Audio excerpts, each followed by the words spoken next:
Hi everyone. మనం జనరల్గా చూసే వాటర్ ప్లాంట్లో ఇలాంటి బ్లూ కలర్ వెజల్స్ కనిపిస్తూ ఉంటాయి. అందులో మీడియా అంటారు. అంటే అందులో ఉన్న మెటీరియల్ ఏంటంటే ఈ ఫస్ట్ వెజల్లో అయితే మనకి ఇలాంటి శాండ్ అది వేస్తుంటాము. ఈ శాండ్ ఎందుకోసం అంటే వాటర్లో ఉన్న సెడిమెంట్స్ అంతా ఈ శాండ్ అనేది ఫిల్టర్ చేస్తుంది. మనము చిన్నప్పుడు చదువుకున్న సబ్జెక్టే ఇది.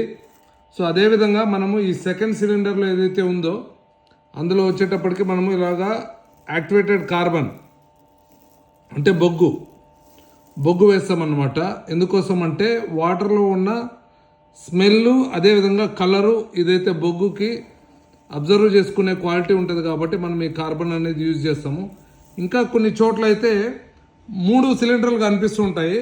ఆ 3వ దాంట్లో ఏముందని కొంతమంది అడుగుతుంటారు. అలాంటి వాళ్ళు సో వాటర్లో హార్డ్నెస్ ఎక్కువ ఉన్న చోట మనము ఇలాంటి రెజిన్ అంటామన్నమాట. అంటే మనకి చూడడానికి ఇది ఒక రవ్వలాగుంటుంది.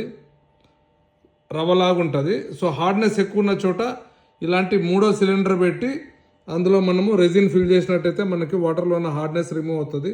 సో వాటర్ ప్లాంట్లో జనరల్గా అయితే 2 వెజల్స్ ఉంటాయి. హార్డ్నెస్ ఎక్కువ ఉన్న చోట మాత్రమే మనకి 3వ వెజల్ అనేది కనిపిస్తూ ఉంటుంది. ఇది ఒక చిన్న ఇన్ఫర్మేషన్ వీడియో. Thank you.